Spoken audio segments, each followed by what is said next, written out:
What's up everybody, welcome back. So as we get into some of our final Kanto Cup battles before the league switch is over, we're going to be taking a look at a really interesting team comp, basically featuring Parasect with Solar Beam on the lead, with Aerodactyl and Rollout Alolan Golem in the back. Now, honestly, Parasect and Alolan Golem form a really solid core. I mean, they kind of cover up for each other's weaknesses perfectly. I mean, Parasect is going to be double weak to flying, and Golem double resists flying. Alolan Golem, I should say, and Alolan Golem is double weak to ground, whereas Parasect double resists ground. And of course, Golem's weaknesses to fighting, grass, and water are covered up by Parasect, whereas Parasect's weakness to fire is also covered up by Alolan Golem. So honestly, they form a pretty solid core, and there was some really fun battles in here. And also, we managed to land a few beams as well, which was really exciting. So let's just get straight into it. So moving on to the first battle here, we have Parasect into a Beedrill right now. Pretty terrible matchup. Immediately save switching into my Aerodactyl, and they come in with their Lapras. This is not the best situation, even though we're both doing super effective damage to each other. Lapras is obviously going to significantly outpace Aerodactyl here.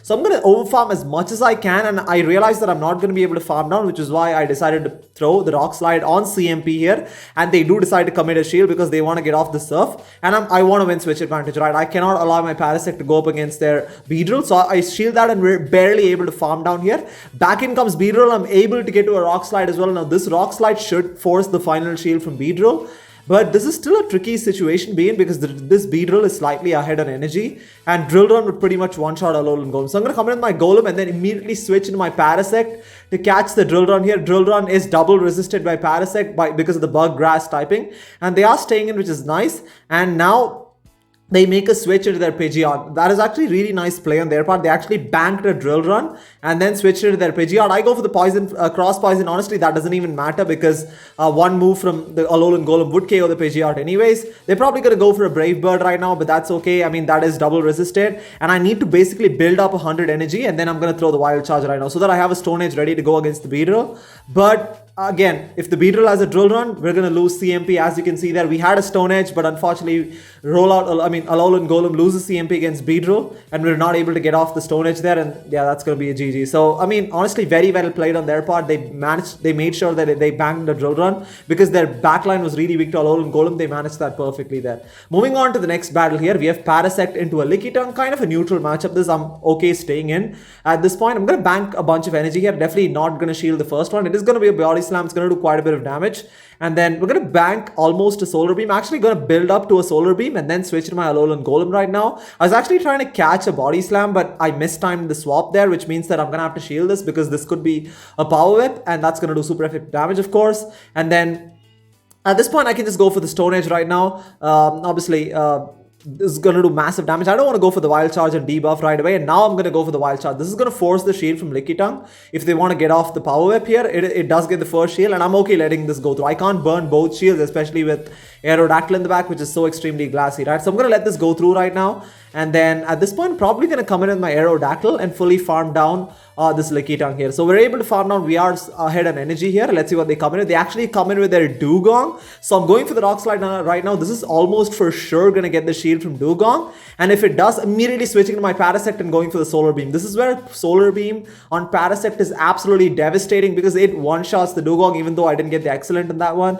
The outcomes Alolan Marowak, that is okay. This is going to be pretty close here because we have a shield advantage, and I should be able to shield this. I'm going to shield this, probably just going to be a Bone Club, which is resisted. But then again, Aerodactyl is so extremely glassy. And can we get to a Rock Slide? We barely managed to get to a Rock Slide here. And Rock Slide is going to do enough super effective damage to take out the Alolan Marowak there. So extremely close, and honestly, if you bank a Solar Beam and switch, it's going to come in so handy. I observed that in a lot of situations because Solar Beam has that one-shot potential even in neutral matchups, right? Even if not in super effective matchups.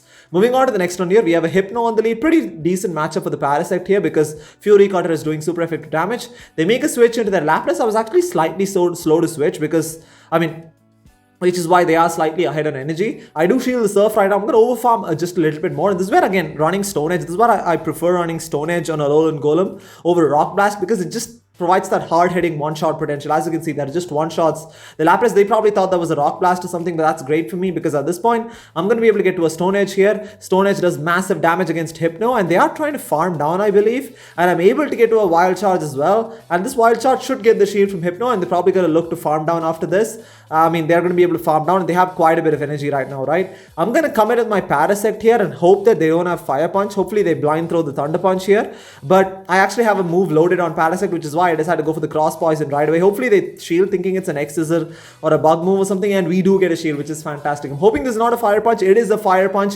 We survive with 1 HP, and they have an Alolan Sandslash in the back, but the good thing is we have the shield advantage here, so I'm going to be able to shield the super effective Ice Punch, and then hopefully I can get to a Rock Slide before they can get to another Ice Punch. These rock throws are really adding up on Alolan Sandslash. Able to get to a Rock Slide here. Rock Slide takes out the Alolan Sandslash. Back in comes Hypno. They showed they had Fire Punch. We're going to have to wait and see if they also have Thunder Punch or Ice Punch. But no, they're probably running Fire Punch and Shadow Ball. And at this point, Aerodactyl should be able to farm down there. So if they were running Thunder Punch or Ice Punch, it would have been a little bit tricky because the Thunder Punch followed by the Confusions would have probably taken out the Aerodactyl there. Moving on to the next one here, we have Parasect into a Lapras. Not the best matchup because we are taking super effective damage from the Ice Shards, but they actually build up a little bit of extra energy and then switch into their Nidoqueen. So I bank a Solar Beam and then switch into my Aerodactyl. Aerodactyl has a decent matchup against Nidoqueen because both Poison Fang and Earth Power are resisted because of the flying rock typing. Although, obviously these Poison Fangs are still adding up, obviously because Shadow Nidoqueen is just so oppressive.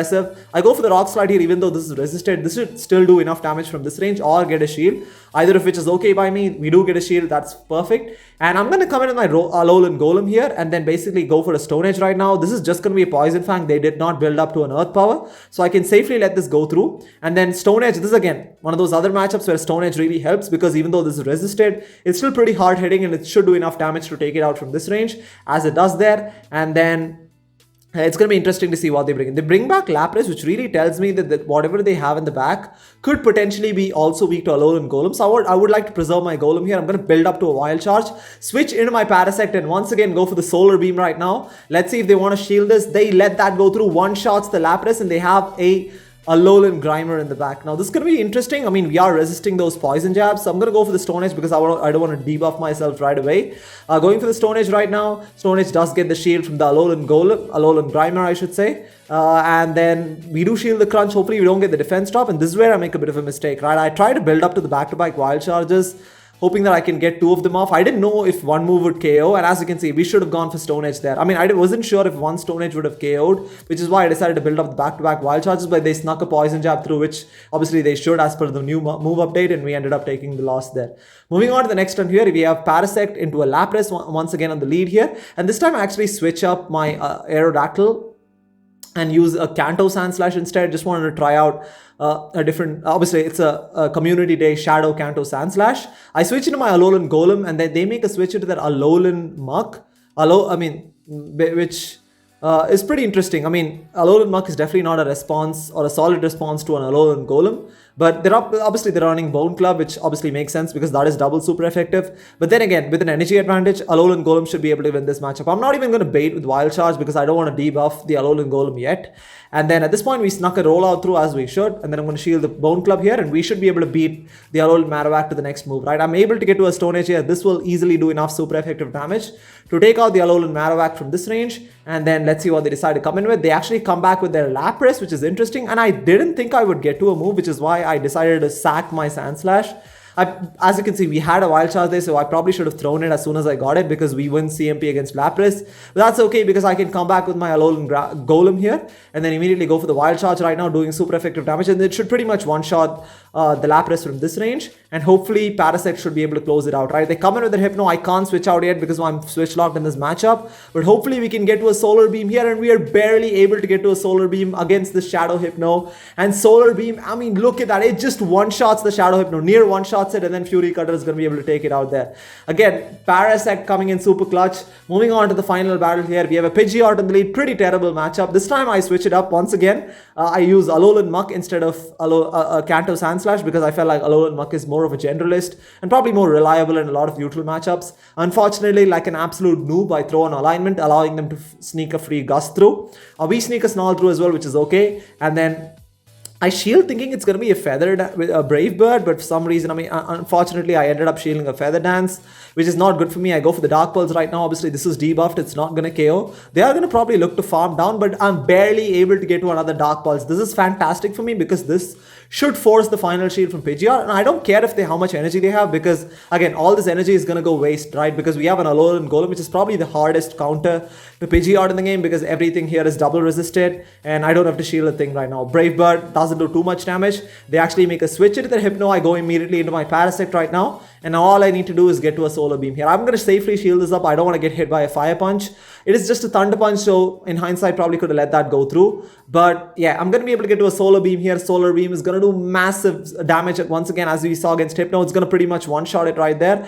And then, yeah, back in comes, they actually have an Alolan Marowak, so it's all up to Alolan Golem to close it out. I'm able to get to a Cross Poison. This is really crucial, because this Cross Poison is going to put this Alolan Muck into Stone Edge range, which is perfect for me. I'm going to go for the Stone Edge right now. It is going to one-shot the Alolan Muck from this range. And Pidgeot basically has no play against Alolan Golem, because all they can do is go for Brave Bird. And even if they go for the Hail Mary Brave Bird, it's not going to KO from this range. As you can see, it just does not do enough damage to take us out. And I'm able to get to a Wild Charge here. It's going to do super effective damage and take out the Pidgeot from this range there. So overall, I think this was the final battle of the video. It was a lot of fun. Obviously not the most successful, which is why I decided to switch up the team comps a little bit. We finished with a 3-2 set. Not the most ideal situation, but then again, overall, this team was so much fun to use there. So anyways, guys, thank you so much for watching. Stay tuned for a lot more Great League videos coming out in the next couple of weeks. I mean, it's going to be a lot of fun. We have Great League, I mean, all 3 leagues for a week, and then Great League for another additional week. So that's going to be a lot of fun. So thank you so much for watching, and I'll see you next time.